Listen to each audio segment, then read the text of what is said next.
তারপরে তার ভোটটা সে জেনুইন কিনা প্রত্যেকটা প্রার্থী সেখানে তাদের এজেন্ট আছে, তারা এজেন্ট যখন বলে যে সবকিছু সার্টিফাইড করে তারপরে সে ভোট দিতে যায়, সেই ভোটটা যে কাস্টমার করে সেখানে ওইটাকে প্রত্যেকের উপস্থিতিতে টিক দেওয়া হয়।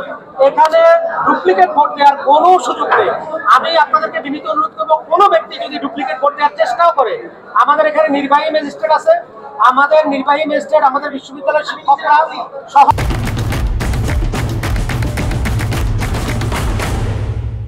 আমাদের ভিজিলেন্স টিম আছে, আমরা তাদেরকে আইনানুগ ব্যবস্থা গ্রহণ করব।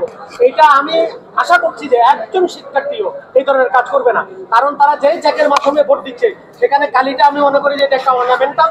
আমরা মাল্টিপল চেক করে একটা জেনুইন ভোটারকে আমরা আইডেন্টিফাই করে ওনারা ভোট দিচ্ছেন, প্রত্যেকটা প্রার্থীর প্রতিনিধির সামনে তারা ওখানে আছেন। সেভাবে সিগনেচারের বিষয়ে বলি, এই বিষয়টা আমরা শোনার সাথে সাথে ইনভেস্টিগেট করি। সেখানে আমাদের যারা পুলিং অফিসাররা আছে, প্রাথমিকভাবে একটা রুমে একজন পুলিং অফিসার সেই জিনিসটা করতে ভুলে গেছে, যার কারণে সেখানে যত আমাদের প্রিসাইডিং অফিসার, সহকারী প্রিসাইডিং অফিসার, রিটার্নিং কর্মকর্তা সবাই ওখানে গিয়েছেন। যাওয়ার পরে সেখানেও এজেন্ডা সবাই ছিলেন, তাদের উপস্থিতিতে তারা আগে বলতেছেন যে 10 থেকে 12 জনের সিগনেচার ছাড়া ভোট তাদের জেনুইন, কিন্তু ওই যে একটা সিগনেচার দিত সেটা দেয়নি। আমরা ওই জিনিসটাকে আইডেন্টিফাই করে সেখানে ভোট গণনার আগে সেটাকে বের করব। এই ধরনের কয়েকটা সিগনেচার থাকলে সেটা নির্বাচন কমিশন সিদ্ধান্ত নিয়ে আমরা পরবর্তী বিষয় জানাবো।